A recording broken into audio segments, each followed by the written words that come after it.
Happy Friday, everyone. John Lorden here with another episode of BrainScratch. Thank you so much for joining me. Before you freak out, I know you're probably looking at that runtime saying, John, this is too short for a BrainScratch. This is one of two videos being released today. The other one is to celebrate BrainScratch's birthday. So I hope that you'll join me over there after we look into this case. This is a case that I don't know if I could have covered on a regular episode of BrainScratch because there's not a whole lot of detail there, but we have a family that is desperate for awareness to be raised. They're desperate for tips to be called in, and I thought this was the perfect opportunity to cover a story of this size. So we're going to do that right here, right now, starting with a shot of this industrial street in Portland, Oregon.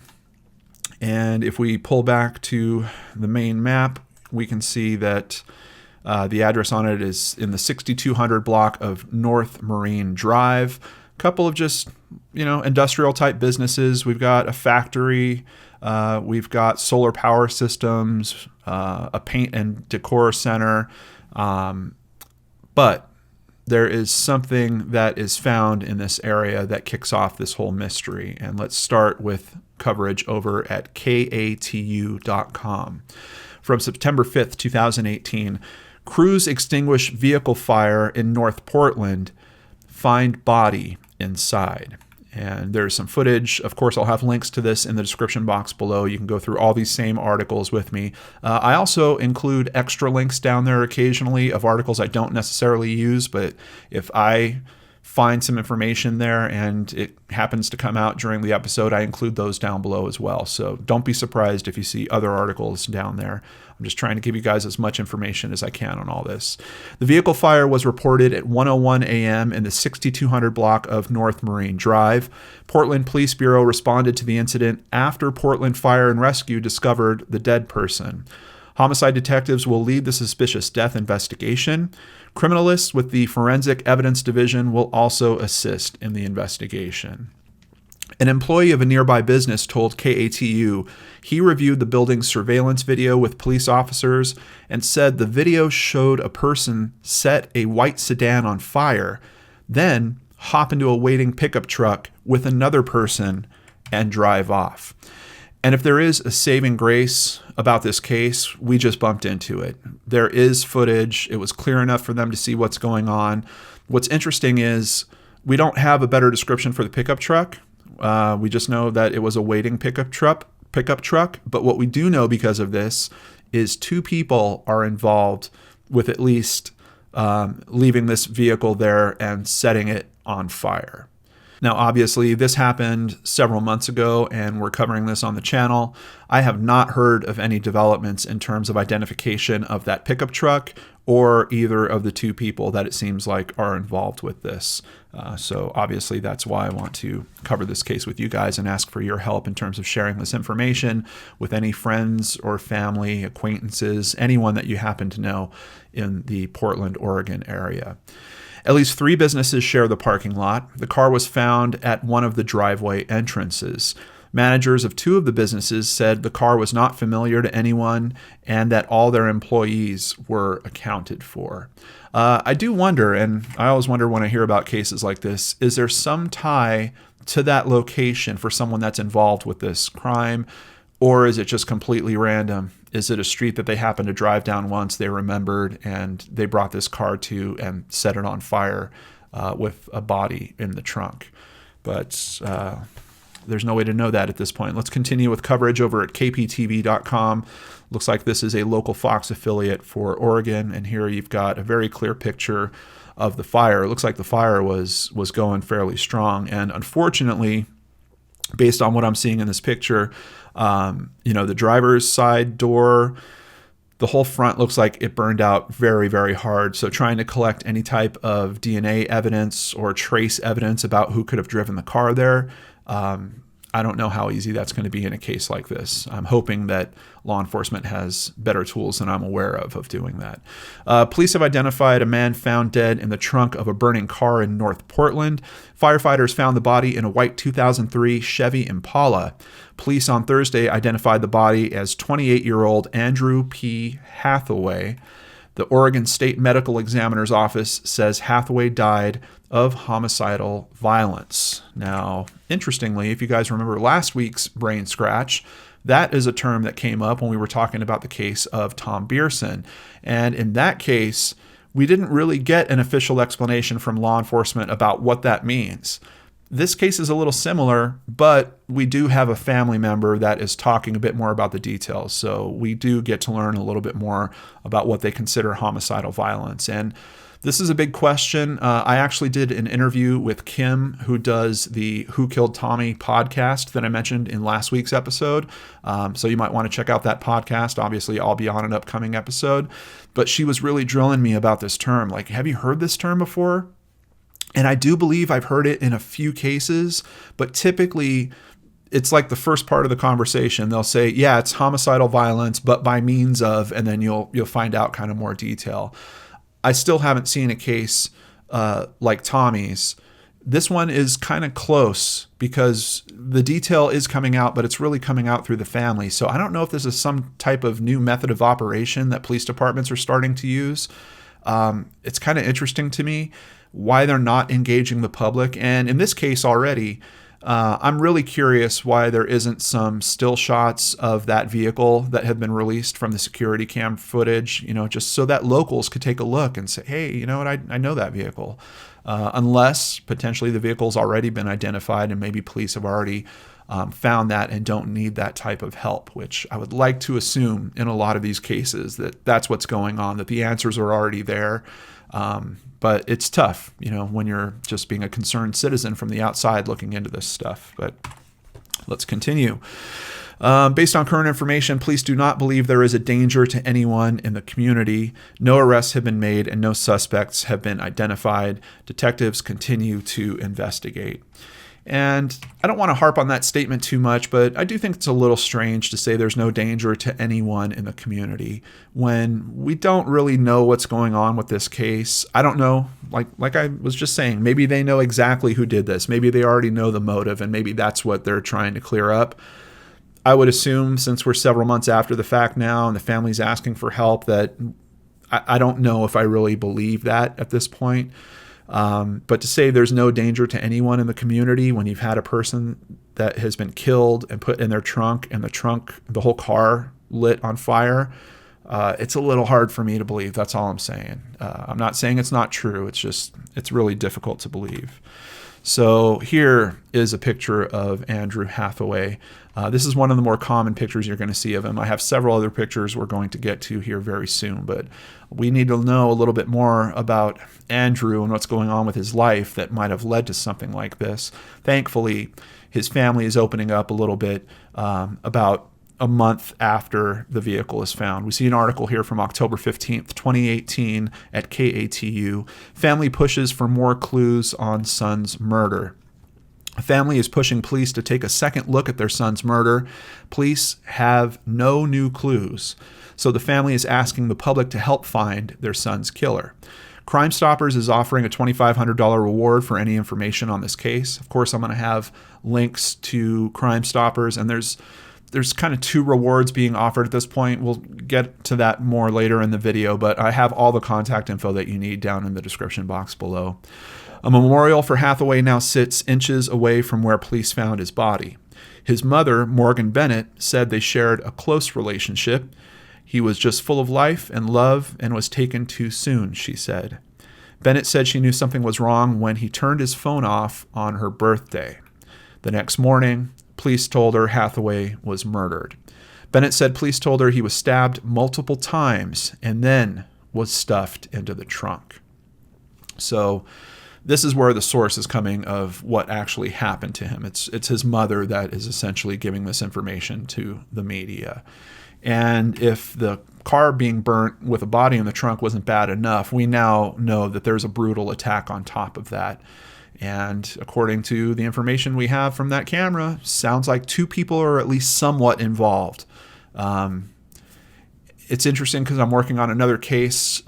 Check out the other BrainScratch video. I'm going to let you guys know a bit more about that project. But there's a very similar situation in that case. And we're wondering in that case, is there more than one person involved? Because there's a vehicle that gets dropped off. And actually, there's two bodies in the trunk in that case.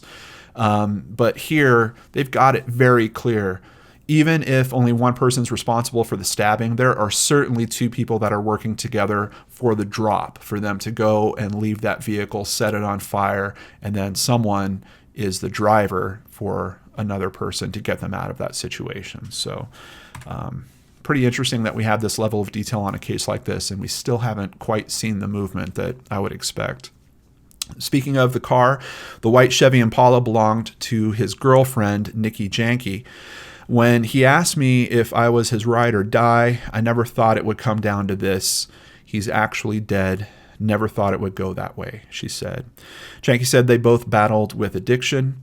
Hathaway had multiple run-ins with police and had spent time in prison for using drugs, but Janke said they started to turn their lives around for her son, Owen, who Andrew loved as his own. Janke said the pair loved going to the zoo and beach together. Janke and Hathaway's family have printed 400 flyers to post around town this week, hoping they can keep his story alive. So as I was looking for actually photos of him, I saw a similar result come up in Google Images, and it was a link to this website, arrestfacts.com, and their profile on Andrew Hathaway. And he has a pretty lengthy record that's going on here. Now, unfortunately, it's not the best in terms of detail, but what I can tell you guys is certainly some drug-related charges, some minor theft-type related charges. Seems like fraudulent use of a credit card. Also, we have possession of a weapon by certain felons. A lot of failure to appear charges. So essentially, he's not showing up to court for things that are going on. But I'm noticing a trend in terms of the dates that it kind of starts in 2012, runs really heavy through 13 and 14, and then nothing until an arrest that seems to happen January 22nd of 2017. But because of the way these records are laid out, I can't tell you what that arrest is for. What I can tell you is if we flip through the photos available here, he looks pretty mean in this photo. Doesn't look like a happy guy. This photo here looks like he's possibly under the influence, who knows of what. But you can see that just in terms of how healthy he looks, it's really kind of sliding in a bad direction. And compared to what looks like a more recent photo, the photo that I started this video with here, this looks like a happy, healthy, older guy. I certainly think that this photo is from after the mugshot photos that I'm seeing here. So I don't have any reason to believe that his family isn't telling the truth, or that his girlfriend isn't telling the truth about the fact that he was working to clean up his act and really get his life turned around. At least from what I'm seeing publicly available here and the range of dates on these charges, it looks like he was doing a pretty good job. Maybe had a slip up in January of 2017, but it looks like most of his trouble was around 2012 to 2014. And continuing at KOIN.com, it looks like this is a local CBS affiliate. Son's killers had to have been very angry people. And we start with a quote from his mother. "I miss him. I have no answers," she said. "I live day by day. I'm empty without him. I'm lost without him." On Saturday, his family plans to hang up 400 flyers around Portland, especially near the MAX train, asking anyone with information to come forward. They want the killer or killers caught and brought to justice. Andrew texted his mom 2 days before he died and said he loved her and he was fine. Morgan Bennett doesn't know why someone would murder her son. They had to have been very angry people. You just don't stab somebody multiple times and put them in the trunk of a car and drive them somewhere and light the car on fire, she said. I think his mom is making a good point. This seems like a particularly brutal act that has gone on here. Of course, when it comes to burning the car, I'm kind of caught between, is that part of the act of anger and aggression towards Andrew, or is that more of a, hey, we have to cover our tracks, I've been touching everything all over that car. Could this be a person that was regularly in that car. Maybe that's why they wanted to make sure this thing burned up as well. Or maybe it was just that one particular night. They had to drive it to that location. They were worried about it being found. I don't know. A lot of considerations here, but I've heard a lot of people talk about stab wounds, very kind of intimate way to kill someone, not nearly as clean as a gun. You have to get much more up close and personal. And for what most people would consider rage actions or rage killings, it seems like a knife seems to be an object that comes up a lot in that. But let's continue here. She admitted her son was troubled in some areas. He battled a heroin addiction, but the family said he'd recently gotten clean. He was excited about living life. Chris Bennett and his son recently reconnected. That's another interesting aspect here. His biological father, I guess, was out of the picture for a large portion of his life, but had recently gotten back together with his mother, and Andrew even walked his mother down the aisle when she married his biological father. And that was all just within the past few years. So it makes it even a little more tragic, because we hear from his father that he was really looking to reconnect with him and to have a chance to catch up on that lost time. And unfortunately, obviously, now he does not get that. Chris Bennett and his son recently reconnected, but he now laments that he never got to do all the things he wanted to do. I wanted to take off and go fishing with him and camping and stuff, Chris Bennett said. He didn't deserve getting murdered or any of this. The Impala belonged to Andrew Hathaway's on-again, off-again girlfriend, Nikki Janke. It was just an extra car, and he was using it for the time being, she told KOIN6 News. She didn't know where he was that night. Out with friends, I would guess, she said, or people who he thought was his friends. Which is a sticky point, obviously, if we don't have anyone that knows in particular what he was doing on that night or who he was hanging out with. Is that a sign in itself? Could he have been pulling away from his girlfriend and from the family a little bit because he was having some trouble, possibly with a relapse or something along those lines? I don't know. Could that have pulled him into that kind of unsavory element of having to deal with other users or dealers or some type of drug business problem that had come up? Is that where this is all heading? I think that it certainly should be investigated, certainly should be looked at by law enforcement. But let's continue here at KATU.com. Another article from them from January 23rd, 2019. The family of Andrew P. Hathaway has pledged a reward of up to $2,500 for information that leads to an arrest and conviction in the case. This reward is in addition to CrimeStoppers of Oregon's reward of up to $2,500 for anyone who helps solve the case.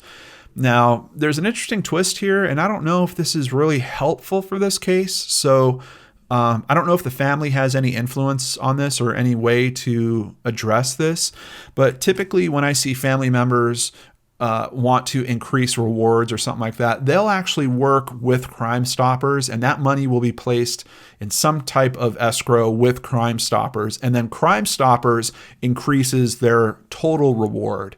What we have here is a little bit different, because this article is saying to be eligible for the Hathaway family reward, tipsters must contact Detective Vince, I think that name is Cui.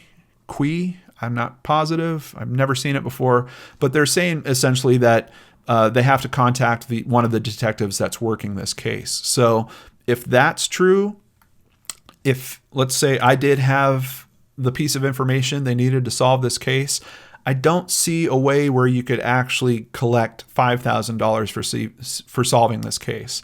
I see two separate ways to collect $2,500. And I just think that if it was cleared up and if they were able to say, no, there is now a $5,000 reward for information as long as it comes in through CrimeStoppers, that might entice more people, or people that are maybe struggling with the decision to call that tip in, to actually do it. It's a little bit different to say, obviously there's a huge difference between $2,500 and $5,000 and the effectiveness of that. So I kind of hope the family maybe someone will see this video. Maybe there's something they can do to address that. Maybe contact CrimeStoppers, try to coordinate with them and get that reward increased. I believe the chance that they'll see a better result is more likely if they did that. And there's some interesting, I've never seen a CrimeStoppers page written quite like this, so there's some interesting aspects of this that I want to share with you. But they have a featured case page specifically about Andrew's case. CrimeStoppers of Oregon offers cash rewards of up to $2,500 cash for information reported to CrimeStoppers that leads to an arrest in any unsolved felony crime, and tipsters can remain anonymous. Obviously, especially in a case like this where there might be some very bad elements involved. Obviously there are. Being able to get that tip in anonymously is probably a big benefit for a lot of people that might have information in this case. If you don't know how that works, what happens is you call CrimeStoppers. You can call from a payphone if you're worried about that, or a burner phone, something that they can't trace back to you. They don't trace anything back to you, but if you're not comfortable with that, place it from a phone somewhere else. But you contact them, you give them the information, they give you a number, just a completely randomized number, and you hold on to that number. Then if you see that the case is actually solved, you contact them back and you say, this is my number, is this responsible for solving this case?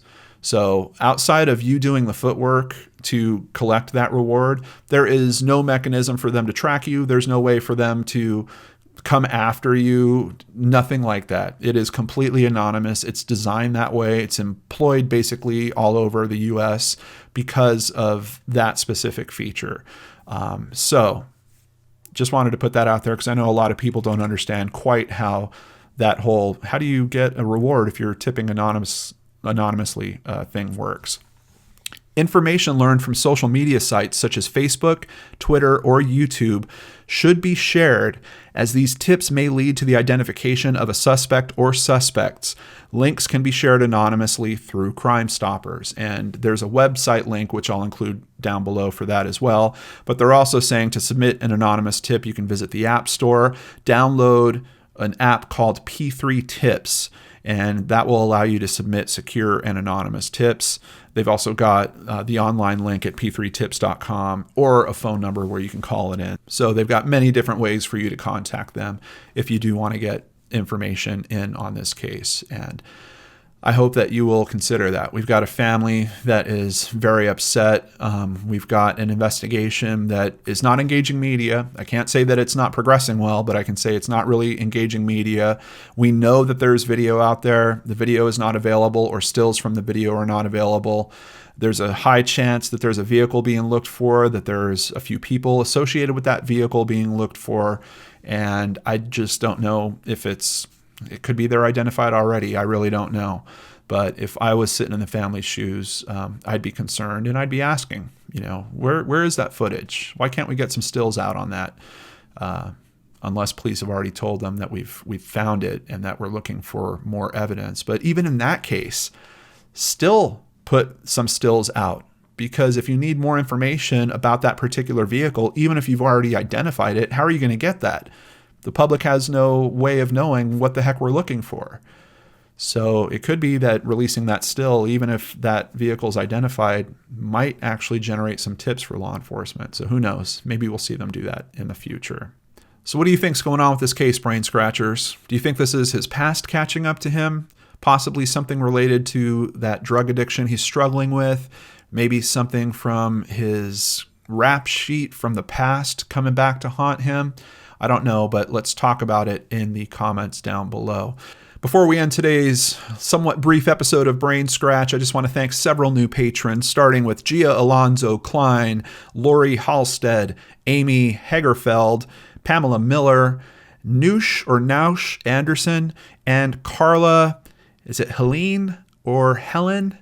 Thank you all very much for helping to support the channel and keep me here doing what I love doing. And speaking of that, if you didn't get enough Brain Scratch today, check out that other video.